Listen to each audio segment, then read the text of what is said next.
Gravação iniciada, presidente. Então, dando continuidade ao julgamento dos processos dessa sessão extraordinária do dia 22 de março, vamos ao item 13 da pauta, relatoria do conselheiro Laércio, Moval Móveis Arapongas. Esse processo ele saiu em vista no julgamento, seu julgamento saiu em vista na sessão de fevereiro, vista para a conselheira Amaro. O relator votou para anular a decisão da DRJ para que outra seja proferida, enfrentando os argumentos de atualização do crédito pela taxa Selic. Conselheiro Elcio e conselheiro Leonardo acompanharam o relator. Então, breve, por favor, relator, um breve comentário ou resumo dos fatos e do voto, e depois a palavra com a conselheira Amara. Tá, obrigado, presidente. Trata-se de compensação de IPI, né? O que aconteceu? O contribuinte fez o pedido de compensação, foi homologado, só que ela reclama que não foi atualizado pela taxa Selic. E daí, nesse momento, ela apresentou sua manifestação de conformidade, que foi julgado improcedente, falando que não tinha essa lide ainda exposta. Daí, eu aqui em recurso voluntário entendo o quê? Do pedido PERDECOMP, como você só indica os valores, você não indica uma petição que você formula pedindo a correção da taxa Selic, que deve incidir. Estou dando provimento porque a delegacia da DRJ acabou não analisando esse pedido, entendi que uma supressão de instância, e por isso anulo para que seja proferido novo voto em relação ao tópico da taxa Selic. Então, por isso que eu dou parcial provimento. Ok. Mara? O meu voto vista está aí na minha pasta, tá? Aí, conforme já esclarecido, o despacho decisório reconheceu integralmente o pedido de ressarcimento e todo o valor do crédito pleiteado e homologou as compensações a ele vinculadas, não restando, por isso, saldo a ressarcir interessado. E o acordo da RJ reconheceu que não há lide e concluiu pelo não conhecimento da manifestação da recorrente.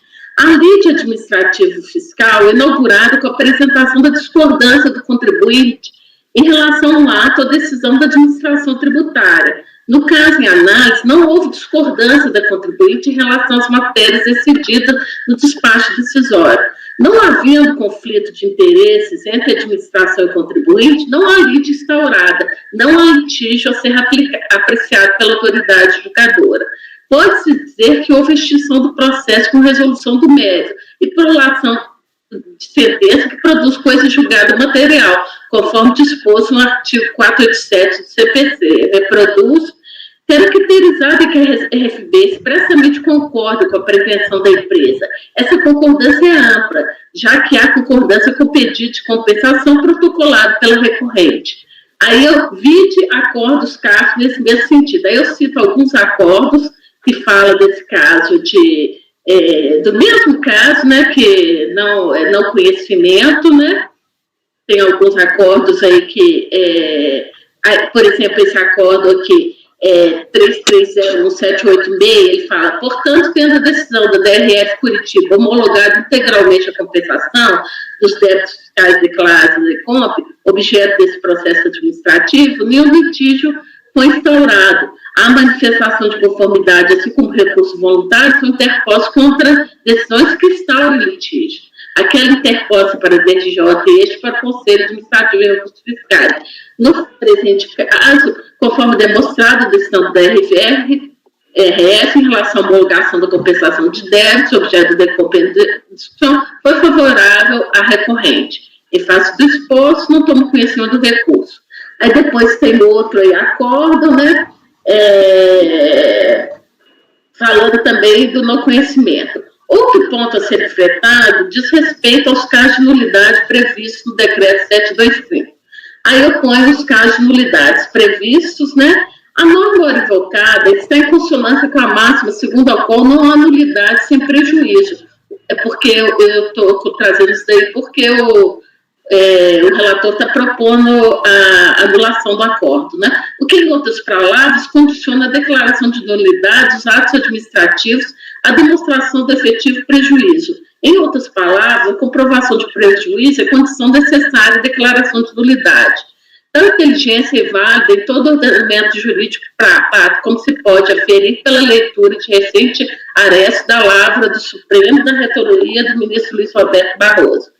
Aí, esse pedaço aí, né, que eu cito, indesistência de ofensa ao princípio da identidade física do juiz, tampouco prejuízo agravante, sendo certo que no sistema de nulidade vigora o princípio pars de nullité sans griffe, o que dispõe que somente se proclama a nulidade de um ato processual quando houver efetivo prejuízo à parte devidamente demonstrado. Todavia, não ficou evidenciado nos autos qualquer prejuízo à parte ou à marcha processual. Diante dos termos com que foi redigido o acordo, admite-se que não houve qualquer irregularidade na sua redação, especialmente que fosse capaz de gerar nulidade no mesmo. A DRJ entendeu que não havia litígio, que levou à conclusão pelo não conhecimento. Pode-se discordar da conclusão do DRJ, mas isso não significa que houve nulidade. No caso da discordância, deve a turma julgadora efetuar o julgamento e não anular o acordo da RJ que não possui vícios.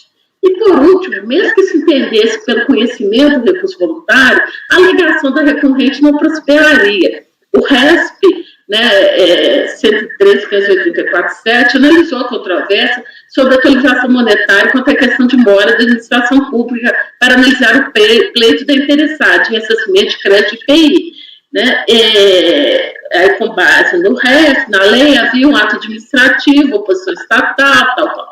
De outra parte, esse CARF aprovou recentemente enunciada a súmula sobre a matéria nos seguintes termos. Súmula 154, constatada a oposição ilegítima ao ressarcimento de crédito de IPI, a correção monetária pela taxa Selic deve ser contada a partir do encerramento do prazo de 360 dias para análise do pedido do contribuinte. Com efeito, por aplicação da tese jurídica deduzida no RESP, em sede de recurso respectivo de reprodução obrigatória pelos conselheiros do CARF, no sentido que, devido à correção monetária sobre o valor referente aos créditos admitidos temporariamente pelo fisco, é cabível a incidência da atualização pela Selic no pedido de ressarcimento. Contudo, em face do posicionamento formado por esse CARF, é de considerar o físico, embora somente o encerramento do prazo de 360 dias para análise do pedido de contribuinte. Esclareço que é possível a apresentação de pedido de ressarcimento relativo à correção monetária dos créditos em processo autônomo. Pelo exposto, não conheço o recurso voluntário.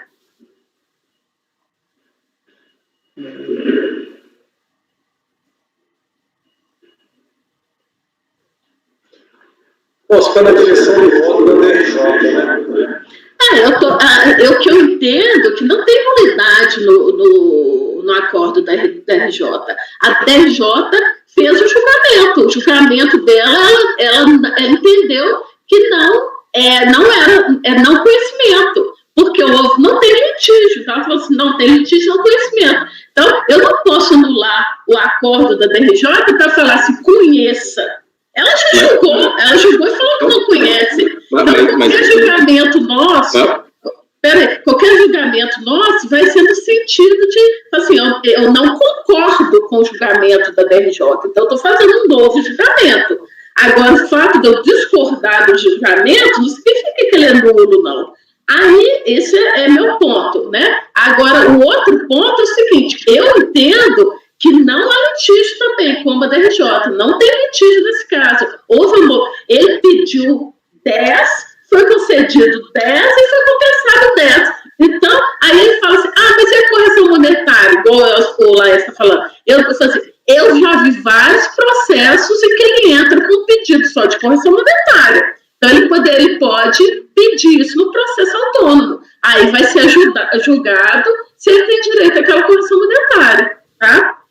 Assim, eu ainda mantenho meu voto, ainda mais naquela linha que é só inaugurada a lide quando tem esse despacho decisório. E nesse caso, ainda eu não vejo como ele ter feito esse pedido anteriormente, por mais que possa fazer um processo autônomo, e até pela celeridade processual, e é o ponto que a DRJ simplesmente não conhece, ou seja, deixa de analisar esses fundamentos, ainda encaro sim que é uma nulidade, porque ela deveria ter dado conhecimento, mas isso é questão de, e também respeito muito o posicionamento da conselheira Mara, mas respeito à divergência dela, então na compreensão adversa da dela, eu mantenho meu voto, presidente. E ainda acho que não poderíamos superar aqui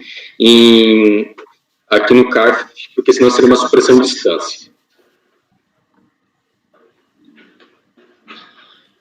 Ok, questão difícil aqui, né?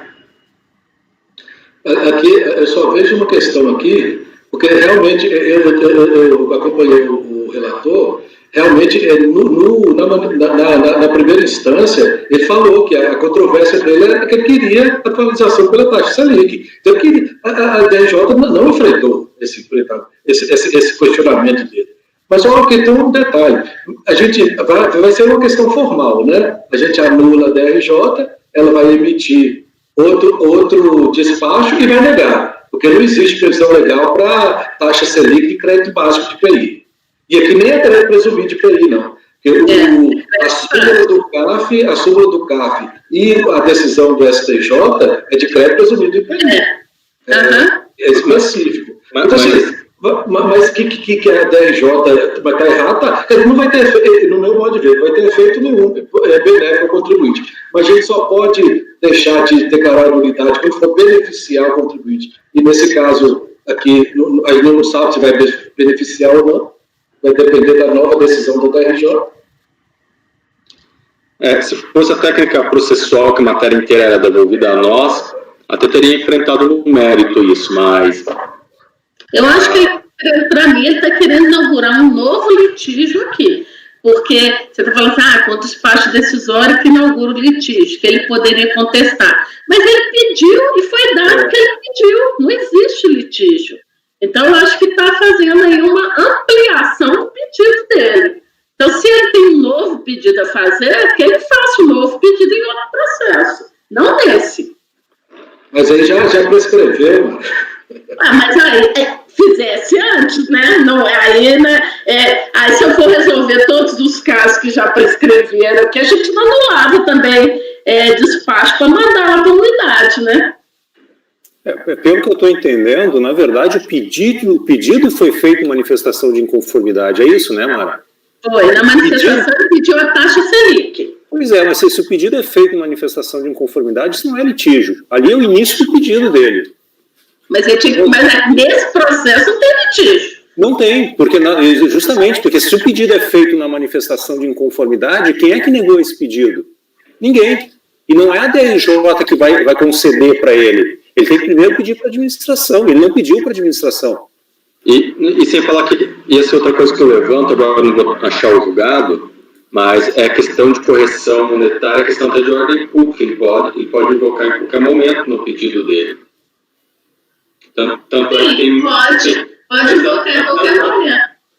Tanto é que no próprio judiciário, em relação à questão de ordem pública, às vezes na execução, no cumprimento de sentença, tem uma reforma em favor da Fazenda, justamente por invocar a questão da ordem pública. A questão aqui, nesse caso específico, a princípio eu dou razão a Mara, assim, porque não foi falta de enfrentamento de matéria, porque não foi conhecido o recurso e está fundamentado no não conhecimento. Eu acho uma questão difícil superar isso aí para anular, olha, discordar da decisão da DRJ, mas a forma do CARF discordando é anulando. Aí sim seria o que o Laércio falou, seria admitir como matéria de ordem pública e votar. Foi isso que eu coloquei no meu voto. Falei assim, o certo, não existe caso previsto de nulidade que você possa aplicar para anular a DRJ. A DRJ não tem erro no acordo dela. Mas você parte da omissão, né? Não é um caso de omissão. Não é omissão, ela enfrentou e falou, não conheço. Para mim é supressão de distância, por isso. Mas não se Para mim, é manifesta. um amplo direito de defesa. Ele falou, eu quero a Selic, eu tenho direito a Selic. E a DRJ, não, você não falou nada. Falou, você pode ter que negar. Não, você não tem direito a Selic. Agora, não conhecer, eu sei que não vai ter benefício nenhum para o contribuinte no final. Mas essa questão processual aí existe. Mas acho que também demarcados os pontos, acho que podemos ir à votação. Desculpa, Arnaldo. O que me parece que não é a DRJ que tem que dizer primeiro isso. A DRJ tem que se manifestar se o contribuinte tem razão ou não em relação ao pedido que ele fez antes e que foi negado para ele pela administração.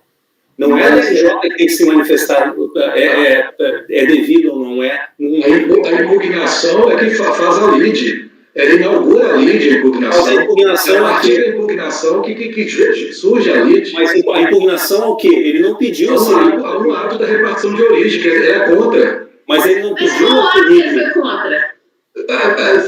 Foi autorizado o ressarcimento para ele, mas sem a taxa Selic. Mas ele pediu a taxa Selic? Ele não pediu. Pois é, mas acontece eu, por exemplo, agora mesmo, eu acabei de receber aqui agora um despacho decisório da Receita me dando uma restituição de um pleito meu lá. Acabei de receber aqui. E lá fala assim, ó, eu não pedi no meu pedido as taxas Selic, não. Eu posso até passar o despacho decisório, se vocês quiserem ver. Lá fala, no final do despacho decisório fala, ele tem direito, de acordo com a lei, ele tem direito à taxa Selic. Eu não pedi. Eu só pedi o principal. Geralmente a Receita, o despacho dela já dá a taxa Selic. Mas é porque, nesse caso aqui de ressarcimento, eu nunca vi eles darem. Quando pede, se a pessoa não pediu, eles não dão, não. Pois é, porque não tem direito, né? Então. Ele vai anular só por uma questão processual. No fundo, ele não vai ganhar nada. Para mim, não tem vídeo. Eu com as vendas aí de direito aos colegas aí, mas para mim não existe vídeo aqui, não. Vamos lá. Laércio está mantendo o voto, né? Ok. Elcio, está mantendo? Eu vou manter o voto, acompanhando o relator, mesmo sabendo que no final não vai dar em nada, mas eu acho que existe, não pode não conhecer, que existe, ele questionou a matéria que ele levou na primeira instância, não, a DRJ não conheceu, mas não conheceu porque considerou que tudo que ele tinha pedido ele levou, não, ele queria mais, ele deixou isso claro na manifestação de conformidade, ele queria seguir. Então eu continuo acompanhando o relator por essa questão processual. Ok. Pedro.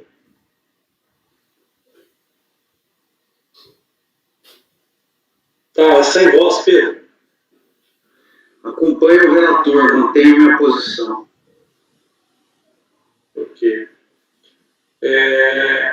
Mara divergiu. Eu vou até anotar aqui.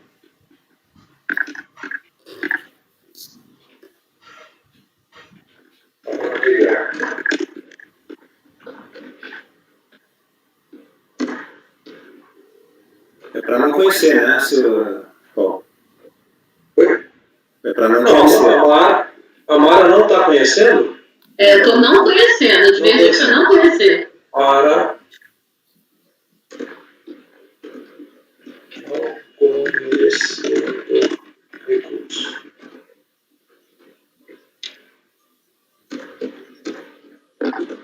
Leonardo. Também vou acompanhar o relator, presidente. Arnaldo. Acompanho a divergência. Márcio. Com o relator. Eu também, nesse caso específico, estou acompanhando a divergência. Então, por maioria de votos,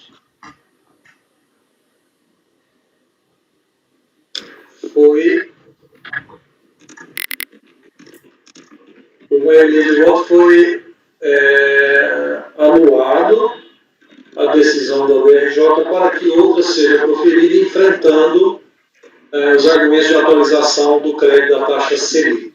Vencidos conselheiros Mara, Arnaldo e Paulo, conheciam do recurso. Declaração de voto, Mara? Sim, né? Sim, porque já está pronto.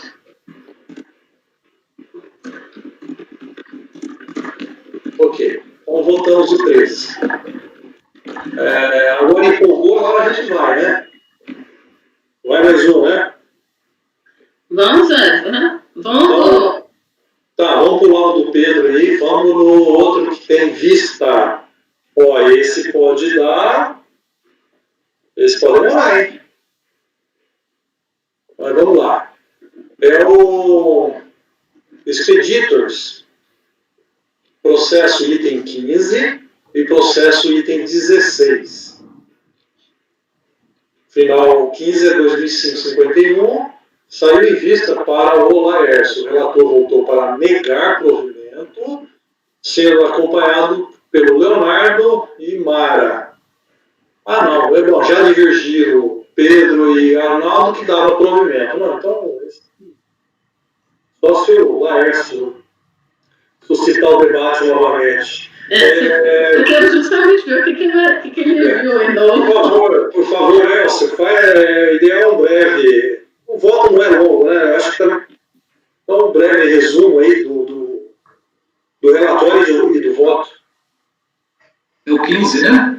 É o 15.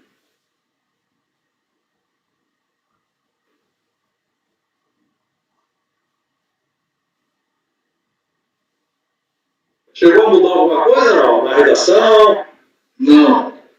Tá. O final dele é 51 ou 72? Final 51. Ok. Vamos lá. Vou fazer Então, aqui nós temos uma notificação de lançamento que exigiu imposto de importação, IPI, COFINS importação, PIS importação e multa proporcional, em razão da apuração de falta de mercadoria durante o procedimento de vistoria aduaneira. Esse é aquele caso que o free shop, né, percebeu que já tinha acontecido várias vezes. A mercadoria chegava em quantidade menor do que constava nos documentos, né, e gerou toda aquela discussão que nós tivemos aqui, que quem foi contra, né, considerou que o representante aqui do exportador, como o lacre não foi rompido, né, que ele não poderia ser responsabilizado. Basicamente é isso. Eu posso ir direto ao voto. Pode ao voto. Então, conforme assim, o relatar, tá, ok. Referida matéria enquanto normatizada no decreto 4543, está lá. Para efeito do cálculo do imposto, considera o correto fato gerador. Então, aqui são os vários disciplinamentos da exigência dos impostos que foram exigidos, né? Foram lançados. Então, com base no dispositivo supra, uma vez constatado no desembaraço aduaneiro ou durante a vistoria aduaneira, extravio de volume manifestado, o responsável pelo transportador no país será responsabilizado, dele se exigindo II, IPI e PIS/COFINS importação, bem como a multa pelo extravio da mercadoria. Trata-se de imputação objetiva, pois, diferentemente do que ocorre em relação a outros dispositivos da legislação, como, por exemplo, o inciso 5º do 592 do Regulamento Aduaneiro, no dispositivo aplicável ao presente caso, que é o artigo 592, inciso 6º, não se exige a comprovação de fraude. Parte da doutrina entende nesse mesmo sentido, tendo afirmado Leandro Pausa, que a responsabilidade do transportador alcança, inclusive, o fato gerador presumido, qual seja, a hipótese de falta de mercadoria, de que trata o parágrafo 1º, o artigo 1º, parágrafo 2º do Decreto-Lei 3766, que dispõe: para efeito de ocorrência do fato gerador, considerar-se-á entrada no território nacional a mercadoria que constar como tendo sido importada e cuja falta venha a ser apurada pela autoridade aduaneira. Aqui, no caso, é como se fosse uma entrada presumida, né? Constava no documento em que aquela mercadoria entrou. Ela não entrou, presume-se que ela entrou por vias outras, né?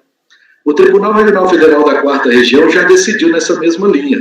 Aí tem uma decisão aí. Quando a jurisprudência dos antigos conceitos contribuintes da anterior Câmara de Recursos Fiscais, colecionado pelo recorrente em sua peça recursal, trata-se de entendimento já superado, conforme se depreende das seguintes emendas aqui.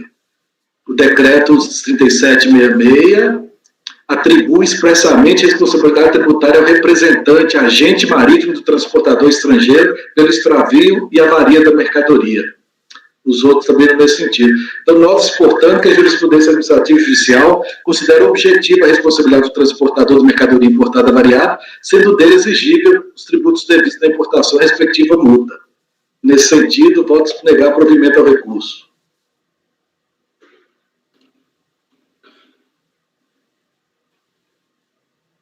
Sem som, presidente. Eu vou dar a palavra ao Laércio, ele vai fazer suas considerações no voto, e depois eu confirmo o voto de cada um que já se pronunciou na sessão do mês passado. Então, por favor, Laércio. Na verdade, só vou quase que referendar a divergência que foi aberta pelo conselheiro Arnaldo, que em relação ao NBACC que acontece. Todo mundo tem a ideia que o transportador sem navio, popularmente dito, tanto pela doutrina e jurisprudência. Mas o que ocorre aqui? Aqui ele é meramente o consolidador, desconsolidador da carga, não é efetivamente o transportador. E quando uma das poucas responsabilidades que é dado a ele, ao NBACC, é o quê? É quando na IN 800 ele equipara o transportador, o NBACC é o transportador, mas para meramente prestação de informações. Que ali ele tem o acesso, que ele daí teria responsabilidade também. E, diferentemente daqui, pela leitura rápida do artigo 32, 1 do Decreto-Lei 37, ele só fala o transportador, que é o transportador efetivo. E quem seria o transportador efetivo? Seria o armador, no caso, não ele. Porque ele simplesmente vai lá, ele aluga um espaço, ou compra um espaço, mas quem faz todo o transporte é o armador, e não ele. Então, rapidamente, sem delongas, eu vou acompanhar a divergência, pois compreendo que, diferentemente daquelas multas por atraso de informações que constam na IN, aqui não há previsão legal de atribuir a ele essa responsabilidade. Ok, obrigado, Pedro. Pedro não, Laércio. O Arnaldo está pedindo a palavra? Pois não, Arnaldo? Rapidamente, o Laércio colocou bem a questão. Talvez não tenha me expressado bem na última reunião que a gente tratou sobre esse tema. Em nenhum momento eu quis dizer que o NVOCC não é considerado um transportador, ele é um transportador. Tanto que ele emite o conhecimento de carga e, para todos os efeitos, é ele que vende o frete para o contratante. E esse conhecimento de carga nada mais é do que um contrato estabelecido entre os dois, contrato de prestação de serviços para coleta da carga em determinado ponto e entrega em outro ponto. A questão que eu coloquei é que quando a gente trata de extravio, a gente está tratando uma questão fática. Ou seja, é responsável pelo imposto de importação aquele que extravia a carga e permite que essa carga entre em território aduaneiro sem que passe pelos controles aduaneiros, sem que seja submetido ao controle aduaneiro. É nesse sentido. Então, esse cara é responsável. E só pode ser responsabilizado aquelas pessoas que efetivamente detêm a posse da carga em determinado ponto, em determinado momento, ou seja, é que tem a responsabilidade de cuidar da carga, o dever de cuidar por essa carga. E aí tem uma impossibilidade fática em relação ao NVOCC lá fora, ou seja, o agente consolidador de carga, porque o agente consolidador de carga, em nenhum momento ele detém a posse dessa carga, em nenhum momento ele tem a carga sob a guarda dele em território nacional. Então, não é possível que esse cara tenha permitido que essa mercadoria fosse introduzida no território nacional.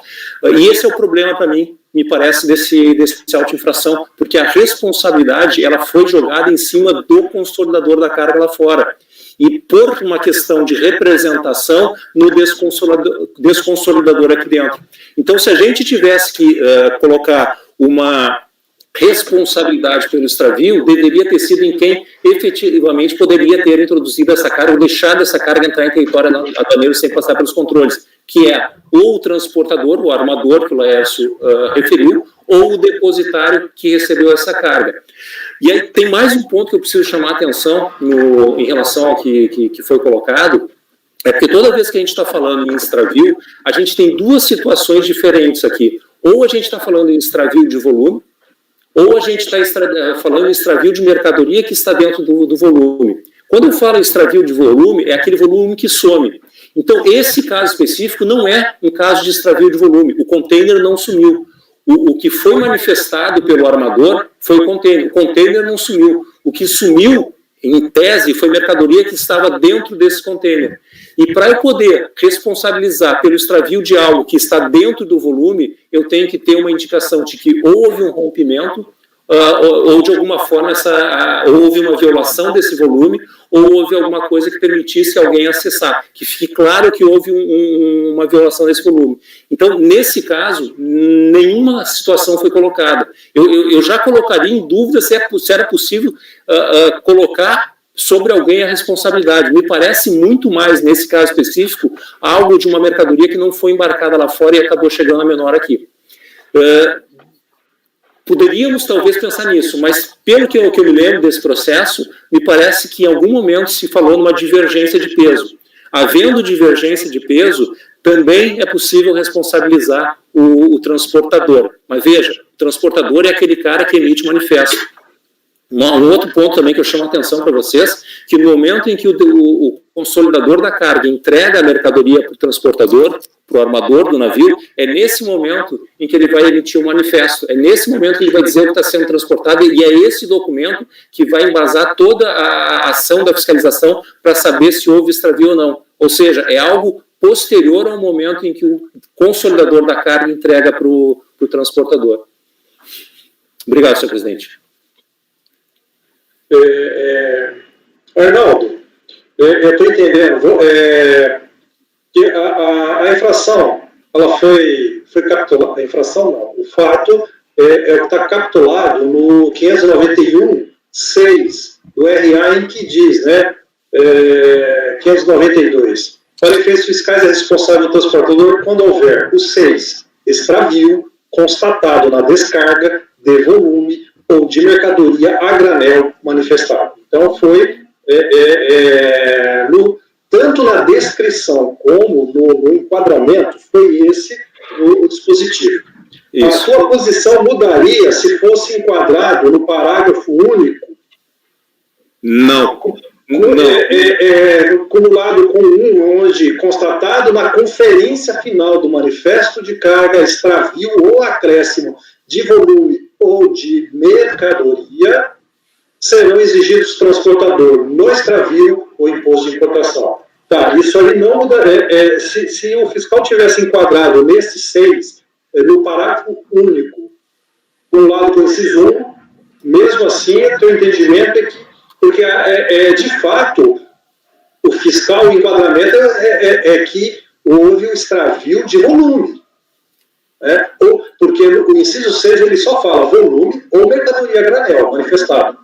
É no inciso 1 do parágrafo único que vai falar em extravio de mercadoria. Não, deixa eu só achar. Qual é o artigo 591, é isso? Isso, do RA 2002. Isso, deixa eu só dar uma olhadinha aqui. Tem um inciso nesse artigo que é o... Questão do peso, eu verifiquei isso aí, em momento algum na conferência, foi alegado, na vistoria, foi alegado questão de peso. De fato, tem uma divergência de peso significativa, mas isso só foi explorado em recurso. O que foi alegado, na verdade, foi que se abriu o container e viu que tinha mercadorias a menos, pallets a menos dentro do container. Isso que foi alegado. Paulo, tu falaste que foi enquadrado no 592, inciso 6. Na verdade, para eu poder, nesse caso, havendo divergência de peso, havendo indício de violação, deveria ter sido no 2. Extravio de mercadoria em volume descarregado com indício de violação. É nesses casos que eu consigo enquadrar o extravio de mercadoria dentro de um volume. É nesse caso. Mas, de qualquer forma, existe um problema maior para mim, porque existe um problema de ilegitimidade passiva aqui. Ou seja, em hipótese alguma, eu consigo responsabilizar o agente consolidador da carga lá fora sobre um caso de extravio de mercadoria ocorrido em território aduaneiro. Isso, para mim, é um caso de ilegitimidade passiva clássico. Mas a questão aqui é que o consolidador e o desconsolidador, o desconsolidador, ele representa e é a mesma, vamos dizer, a mesma denominação social do consolidador lá. Lá fora foi expeditors e aqui também expeditors. Ou seja, ele está sendo responsabilizado como o representante do transportador, do consolidador. Justamente por isso, esse consolidador, que foi o responsabilizado e, por consequência, o representante dele aqui no país, esse cara, ele sempre será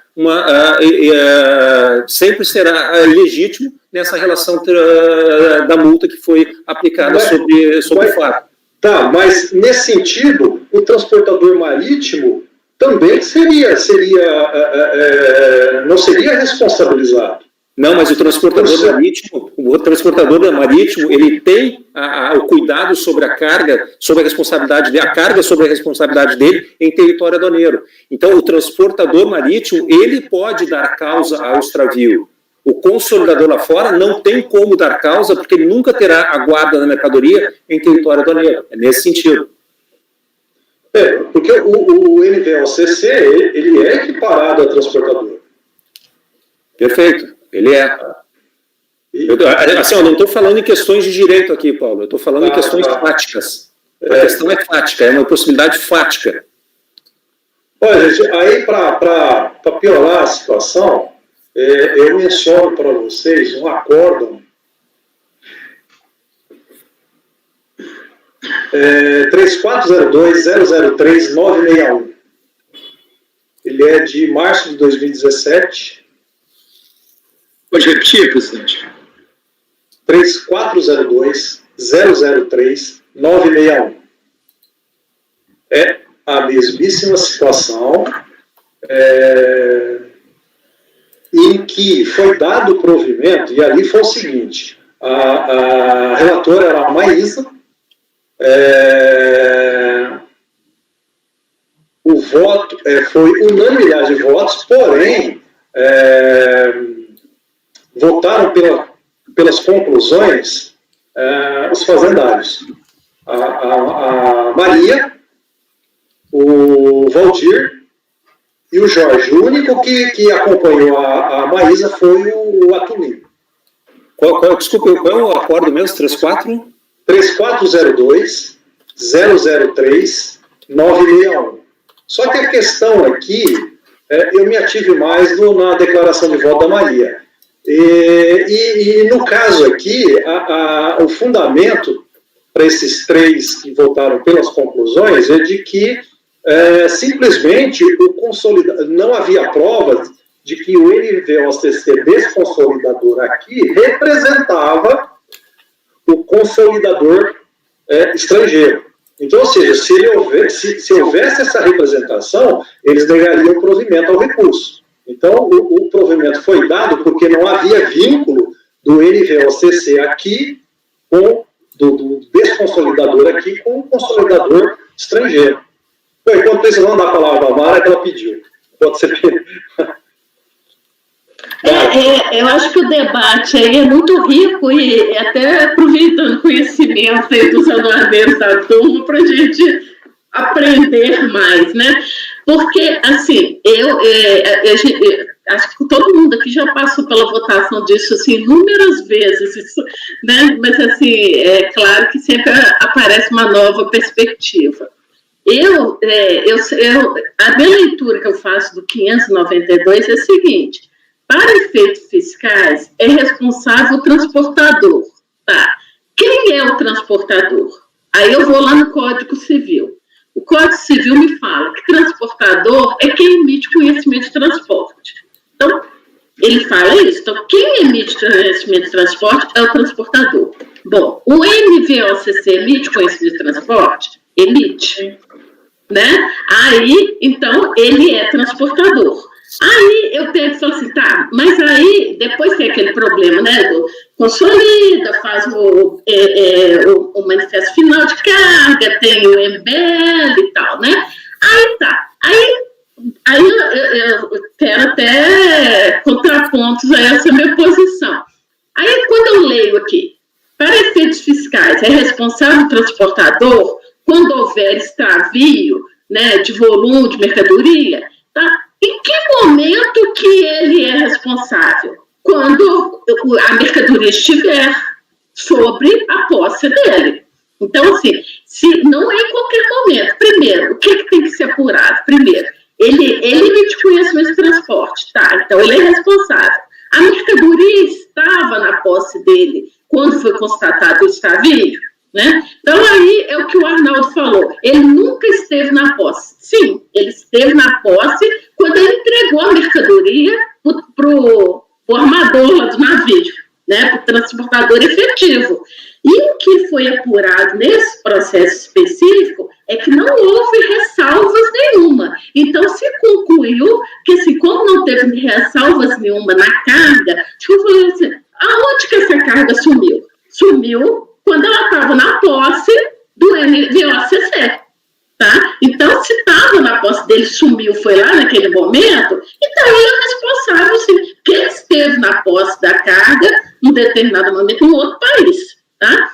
Então, tá, se tivesse constatado uma avaria aí durante esse percurso, claro que seria responsabilizado o transportador que tivesse na posse da mercadoria naquele momento, entendeu? Então, eu vejo assim, aí, Ô, Mara, posso só fazer uma parte?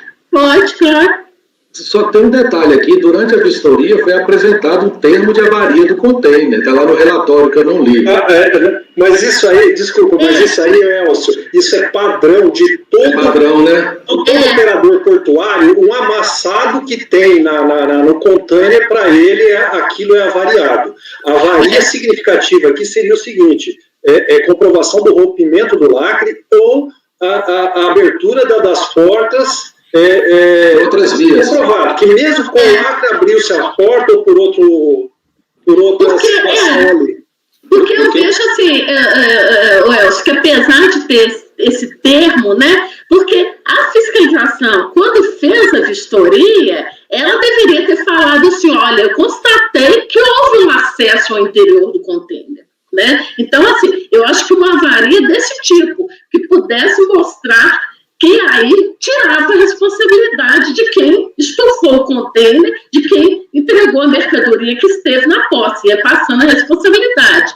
Nesse caso aí, só o fato de falar assim, tá arranhado, tá riscado e tal, é igual quando você leva o carro na oficina, você sempre coloca lá que tá arranhado em algum lugar.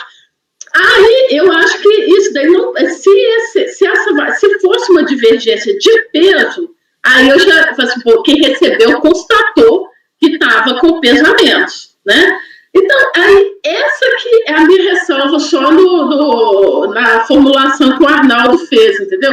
Porque eu não... Aí eu pego e vou aqui para o parágrafo único, que ele fala: constatado na conferência final do manifesto extravio, serão exigidos, né? Aí, assim, claro que a constatação tem que ser no final, na conferência final do manifesto de carga. Que aí que alguém vai poder dizer, se foi descarregado, pesamento, está com avaria, container está aberto, lá que está rompido. Então, é esse momento. Então, assim, é só essa ressalva que eu faço, assim, que eu tenho votado, assim, todos os casos, para conhecer o NVOCC como transportador responsável na figura do parceiro dele no Brasil, que, claro, eu não posso autuar o outro lá fora, então eu autuo o que responde por ele aqui no Brasil, né? Mas, essa que minha consideração a respeito do que o Arnaldo falou. Só complementando, Mara, assim, ó, de novo, em nenhum momento eu estou dizendo que o NVOCC não é um transportador. Ele não, você falou, ele é um transportador, não estou negando isso, não nego a responsabilidade dele em relação a qualquer infração que ele possa ter cometido. O que eu coloquei é que existe uma impossibilidade fática dele ter introduzido essa mercadoria em território aduaneiro. E quando a gente pune o extravio, a gente pune porque essa mercadoria entrou em território aduaneiro, a gente não sabe como. A gente supõe que essa mercadoria ficou em território aduaneiro. Então, quando o NVOCC ele entrega a mercadoria, e já vou te dizer, muitas vezes não é nem ele que entrega, tá? Isso é alguém lá fora que faz o chip lá fora, que faz o embarque dessa mercadoria, que faz todo o controle lá fora, e ele só emite documentos, assim como o desconsolidador aqui dentro só emite documento. Mas quando ele faz isso lá fora, ele nunca terá a possibilidade de introduzir a mercadoria em território aduaneiro. Mas o que eu queria te dizer, Mara, é que assim, ó, a partir do momento em que vamos lá, que o NVOCC lá fora, ou seja, o consolidador entrega para o transportador, ressalva não há.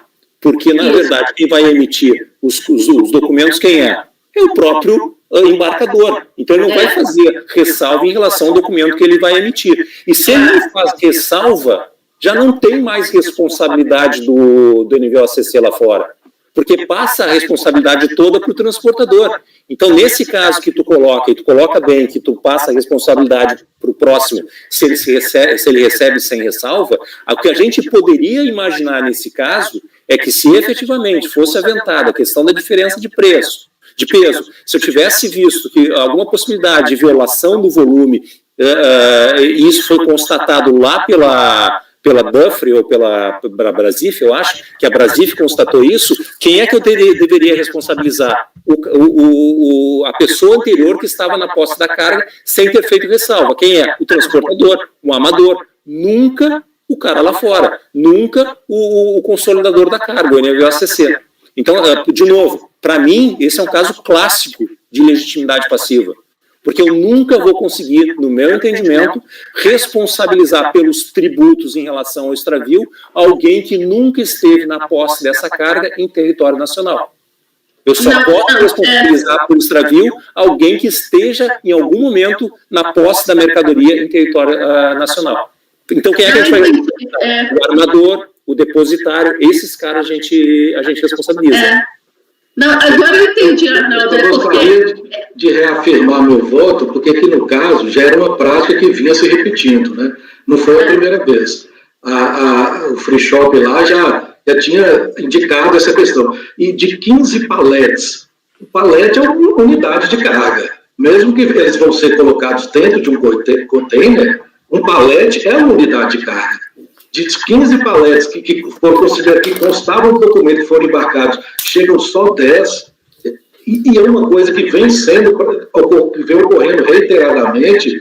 E outra coisa, essa questão da responsabilização, entrando nessa minúcia toda, no meu modo de ver. Inclusive, até a legislação aduaneira, a gente vai falar ultimamente, então, nos seminários que eu estou participando, eles relevam bastante a questão do controle, né? Que a questão não é só fiscal, tem o controle.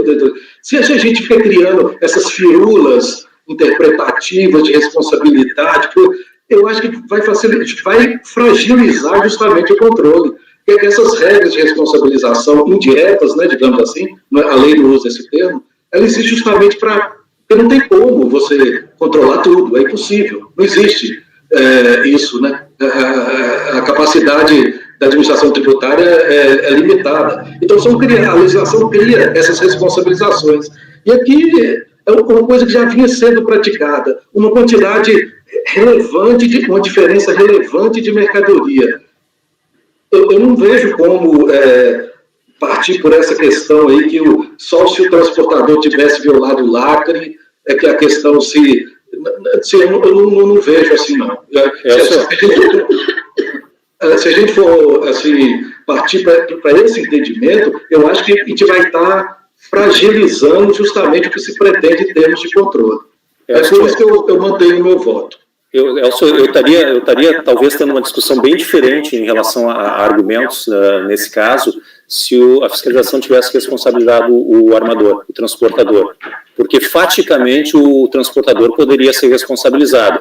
Faticamente era possível dizer, olha, houve uma diferença, tem uma divergência de peso que está indicada no processo, que significa dizer que quando o armador recebeu esse volume que é o container, ele tinha um peso e quando ele descarregou ele tinha um peso menor. Então, eu imputo a ele a responsabilidade. Eu talvez pudesse levar para esse lado, tá? Agora, nunca em relação ao consolidador lá fora.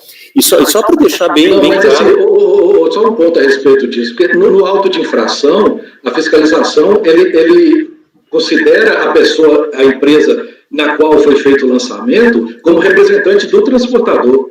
Não, mas é o transportador, não o transportador que transportou a mercadoria. E sim aquele que emitiu o papel. Porque ele abraça essa turma aí também, traz todo mundo para o transporte, todos estão participando. Não é porque se você pegar o termo da vistoria, quem assina? O importador assina e foi convocado para a vistoria. O transportador marítimo e o NVOCC, que são a empresa NVOCC, que são pessoas jurídicas distintas com responsabilidades e atividades distintas. Eu acho assim, a questão do peso é relevante, porque em algum momento eu vi que o peso anotado num documento, que o CERO é processo antigo, então está mal reprogramado, trocado, e está lá, o peso constatado é 3.000, sendo que o peso original era 4.300. Então, essas diferenças de 1.300 quilos tem muito a ver com os 5 pallets que faltou. Mas aí eu entendo bem a questão de responsabilizar a quem de direito.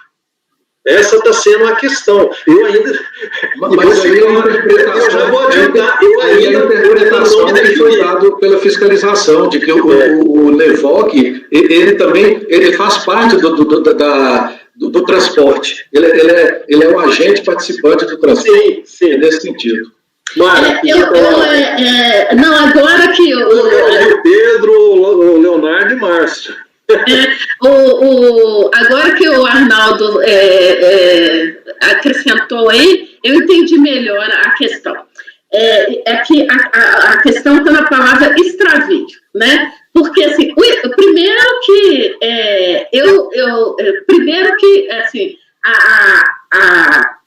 o controle, né, toda a área aduaneira, ela pressupõe a entrada de uma mercadoria no território nacional. Isso é o primeiro passo. Se há um extravio, esse extravio significa, pressupõe que alguma coisa entrou. Parte entrou e parte não entrou. Por isso eu tenho um extravio, né? Então eu não posso falar do extravio lá no outro país. Porque, igual o Arnaldo falou, eu estou emitindo, eu estou falando que eu estou mandando, e eu estou falando que eu estou mandando 15, ou das duas umas. Ou eu estou falando mentindo, ou eu estou falando a verdade. Se eu estou falando a verdade... Então, foi daí para frente que subiu essa carga. E se eu estou mentindo, teria que ter tido a cautela do transportador, do dono do navio lá, de ter conferido isso. Para ver assim, olha, você está me falando que você está entregando 15, mas você me entregou só 10. Né? Aí tá. Aí você fala assim, mas o transportador, o armador do navio, ele já recebe o container lacrado. Aí tem uma outra maneira de conferir, que é pelo peso. Né? Ele pega e fala assim, 15 é bem diferente de 10, então ele faria pelo peso do container. Então, a partir do momento que esse armador não fez nenhuma ressalva, lá no NVOCC, ele falou que ele está entregando 15 com peso de 1.000, e o transportador falou assim, tá certo? Então, eu nunca posso falar que foi o NVOCC que sumiu com a carga. Aí o Arnaldo está certo. Não tem legitimidade para ele ter subido com a carga. Ele em nenhum momento, ele falou que ele estava entregando. Eu só poderia ter responsabilidade do armador, né, do quem está transportador efetivo ali, em diante. Antes disso, não tem condição. Aí eu concordo com você. Agora, a questão do controle controle aí, Elcio, só para fazer um adendo aí na sua fala, porque não fragiliza o controle, não, porque o controle aduaneiro exige responsabilidade de todas as pessoas que intervêm. Se eu não tenho, eu estou na cadeia de controle aduaneiro e eu não tenho cuidado de efetivamente constatar o que eu estou recebendo e o que eu estou enviando, se eu não tenho o cuidado de preencher os documentos certos, eu mesmo estou fragilizando o controle aduaneiro. Então, eu não posso dizer assim que o controle aduaneiro fica fragilizado se eu não puder responsabilizar o NVOCC. Não,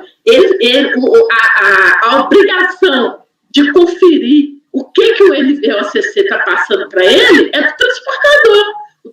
E isso a gente vê muito, isso é muito comum. O transportador pega a documentação e acata. Ele não confere o que está entrando no navio dele. Claro que essa sua análise, ela vale quando você tem um container de um único exportador.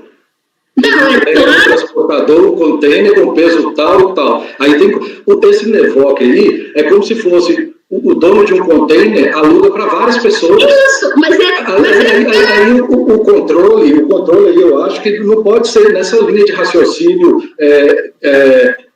direta, não. O transportador não, porque nesse caso do NEVOC, a operação de transporte se torna mais complexa. Não, mas aqui... Porque quando é só... Eu sou exportador no exterior, você é o transportador final, vale. Leva isso aqui para o Brasil, meu container. Você vai, olha lá, deixa eu ver se é isso, o peso é isso. No caso do NEVOC, o próprio consolidador lá da carga, ele passa a participar da tarefa. O que o NEVOC faz? Ele pega um container vazio... Se você não tem como responsabilizar, você vai criar uma brecha para fraude imensa. Esse NEVOC, então, foi criado para fazer esse tipo de abertura. O NEVOC foi criado para permitir que o pequeno entrasse no negócio. Então, o que ele pega um container e vende espaço no container. O armador vende espaço no navio. Se não houve rompimento do lago e do container, não tem nada, o container chegou do jeito que veio. Como é que lá ele declarou que pôs 15 e só chegou 10? Esses outros 5, como é que foi? Virou fumaça? Só mais um pouco. Eu vou discordar de ti, eu acho que o controle não é fragilizado. O que a gente precisa entender é como esse controle é feito e como é que eu responsabilizo. Porque assim, a partir do momento em que o consolidador lá fora, ele pega a carga de 20 pessoas e joga dentro do mesmo container, ele fecha esse container, ele entrega para o armador e diz assim, eu estou te entregando um container que pesa X. E o armador diz, recebi um container que pesa X. Se chega aqui pesando menos, a responsabilidade é do armador. Eu não estou discutindo aqui o controle, estou discutindo de quem é a responsabilidade. A responsabilidade é do armador. E com relação àquilo que está dentro do volume, o armador, ele não tem responsabilidade dentro do volume, porque ele não abre volume, ele não pode abrir o volume. O que ele faz é receber um volume fechado, em que quem entrega a carga para ele diz, isso pesa X, e contém tal coisa. Quando ele faz o manifesto dele, ele vai emitir o conhecimento também em relação àquilo que ele está recebendo, ele vai dizer, recebi um container que pesa X, e ele tem que pesar esse container para saber que pesa X mesmo. E como a Mara falou, muitas vezes eles não fazem isso, e aí a responsabilidade, eles assumem o risco de aquele container pesar menos ou pesar mais, porque se pesar mais ele pode ser um outro problema. Se chegar aqui faltando mercadoria, mas o peso estiver certo e não tiver nenhum indício de violação, esse transportador não será responsabilizado, porque ele cumpriu com os deveres dele. Ele recebeu um container que pesava X e entregou o container que pesava o X. Então ele não vai ser responsabilizado. Faltou mercadoria dentro e o peso está divergente ou tem sinais de violação, aí a responsabilidade é dele. De novo, esses pallets que tu fala que sumiram de dentro do container, esses pallets eles não são considerados como unidade de carga para fins de serem manifestadas. O transportador não manifestou essas cargas, ele manifestou o container. O transportador manifesta o volume que ele recebe, não o que está dentro do volume. Se o pallet estivesse solto, né? Aí ele vai manifestar o pallet. É nesse sentido. Inclusive o peso foi pedir vista só para a gente ter que discutir tudo de novo, Laércio. Inclusive, o peso é importante para ele saber organizar no navio. Hoje a gente está discutindo bastante, acho que todo mundo já tem quem não tem. E a questão do peso está lá, na folha 30 do processo, tem o termo de avaria de container, emitido pela Libra Terminal, ou seja, o operador portuário. Quando o caminhão é descarregado, o container é descarregado do navio para o caminhão, ele passa por essa balança, e a balança está indicando com peso líquido 3.010, sendo que o conhecimento de carga dá como peso líquido 4.300. Então, ou seja, foi descarregado com peso a menos. Não foi explorado. A questão é que a própria vistoria aduaneira não explorou, eu acho que aí foi uma falha, não explorou essa questão. Olha, tem divergência significativa de peso. Mas ela foi depois, acho que é argumentada pela não sei se foi a recorrente ou a Brasif, não, acho que foi a Brasif que menciona esse fato. Então, eu estou concordando com o Arnaldo que é o seguinte, não é fragilização de controle, e sim a questão da correta responsabilização, no caso aí, de quem deu causa a essa falta. E, de fato, a falta não foi de volume. E, por isso, também, eu entendo incorreto o enquadramento no inciso 6, porque é extravio constatado na descarga de volume ou de mercadoria granel. Ele está querendo dizer o seguinte, manifestado. Então, aquilo que constou no manifesto só pode ser duas coisas aqui, ou o volume de carga, container, ou a mercadoria granel. Ele não está se referindo à mercadoria acondicionada dentro do container. Então, eu entendo que o enquadramento aqui no inciso 6 está incorreto, para sustentar esse auto. Bom, eu acho assim, as manifestações já foram, e eu vou passar o voto um por um, porque pode haver alteração aí, mediante tudo que você falou. Então, vamos lá. O Elcio está mantendo o auto de infração e negando. Só um minutinho aqui, por favor, Paulo, só um minutinho. Sim.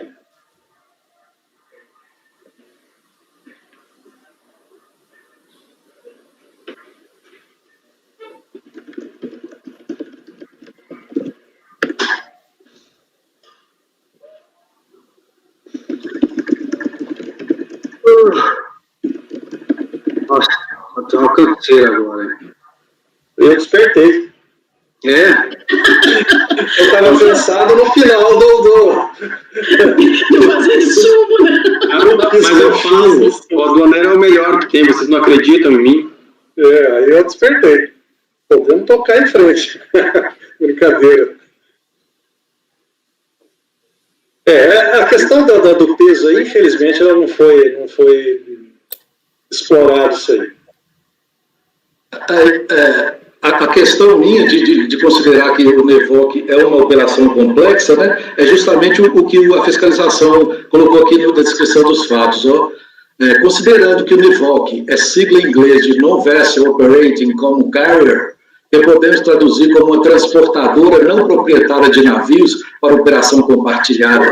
Apesar dessa tradução quase explicar tudo, merece mais algumas informações. Aí ele explica todo como é que ele construiu, como é que ele trouxe o NEVOC para a responsabilização do transporte, pela participação dele justamente na operação. É por isso que eu estou mantendo o meu voto.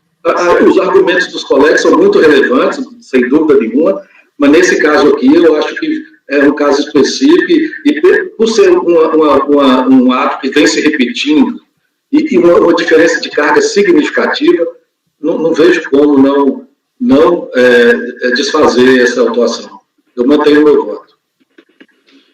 Só lembrando que aqui o voto é a manutenção, exigência das diferenças de tributo e uma multa administrativa de controle aduaneiro. Tá?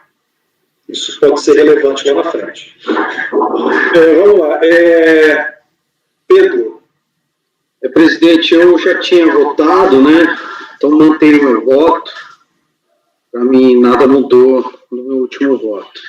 Tá Eu certo. acompanho a divergência levantada pelo conselheiro Arnaldo e esclarecida pelos demais. Estou até meio perdido. Depois do Pedro é a Mara.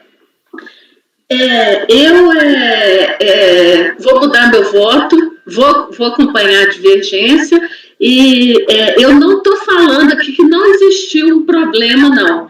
O meu entendimento é que a atuação foi errada. O auto de infração está errado. Ele não foi considerado o verdadeiro agente aí que deu ocorrência ao fato, né? Então, o problema aí foi da autuação. Assim, se houver... Mas qual agente que deu causa ao fato? Ali foi o Transportador marítimo. o marítimo. Isso. Mas sem ter havido rompimento do lacre? Mas então a fiscalização que teria que ter olhado os direitos, né, Elcio? Porque, afinal de contas, se ele recebeu, ele não fez ressalva, olha pra você ver, por um milagre de Nossa Senhora, da concepção da Virgem Maria, ele recebeu um container sem avaria com peso X. E entregou um container sem avaria com peso Y. Então, assim, ou evaporou essa carga aí dentro, entendeu? Um teletransporte, mas ele perdeu essa carga. Então, assim, aí ele pega e fala assim, mas eu recebi a meta. Então, ele que vai atrás agora, vai entrar na justiça lá no país, lá, e contra o MVOCC. Fala assim, você me enganou, você me entregou menos. Entendeu? Aí é uma questão de contrato entre as partes, que ele vai procurar o ressarcimento dele. Mas a partir do momento que ele aceitou receber uma carga que estava com menos, então ele assumiu a responsabilidade. Então, eu achei... O argumento que foi trazido aqui foi justamente que não tinha como ele questionar a carga, porque o container já é entregue para ele lacrado. Mas se o ele lacre chegou aqui, como é que você vai responsabilizar o transportador? Mas ele aceitou o peso. Inciso 4, Elcio, existe uma previsão de responsabilizar o transportador quando o volume chega com peso a menor. Isso é o inciso 4 do 592. Mas o fato da fiscal não ter dito o inciso 4, mas o fato está muito bem relatado, o que é que aconteceu, isso para mim não é motivo de nulidade, não. Para mim, nós somos regidos pela legalidade. Se a lei fala que nesse caso acontece, apesar da fiscalização relatou o fato pormenorizadamente, como aconteceu, mas por um equívoco, deu um inciso equivocado do artigo, e a gente sabe que o correto é outro, eu não vejo isso. Mas ela atribui responsabilidade à pessoa errada, né? Nesse caso, não tem como atribuir responsabilidade ao transportador, não tem como. Mas o fato de haver 6 incisos, Bora votar, vai. o fato de haver 6 incisos mais um parágrafo único é justamente para atribuir a responsabilidade à pessoa correta em razão daquilo que deu causa, ou daquilo que foi constatado. Então, o fato estando muito bem relatado e a gente sabendo qual é o inciso errado, e o contribuinte soube se defender, não vejo... mas a proposta não é, a divergência não é de nulidade do auto, não é a nulidade do processo do auto, dando provimento, porque... responsabilização equivocada. Responsabilização equivocada com um enquadramento também não correspondente, né? Bom, nós estávamos em quem? Bom, Mara já votou. O Leonardo tinha acompanhado, o Elcio continua? Continua acompanhando o conselheiro Elcio. Continua com o Elcio? Continua, especial pelo fato de agente consolidador e desconsolidador ser o mesmo Expeditors.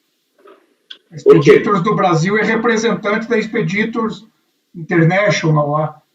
Então, eu continuo acompanhando. O container estava lacrado, né? Não foi apontado violação ao lacre aqui no descarregamento aqui no Brasil, e em face de seu representante, eu acompanho o relator. Ok. Laércio também foi com a divergência e já votou. Márcio. Estou acompanhando o relator pelas mesmas considerações feitas agora pelo Leonardo.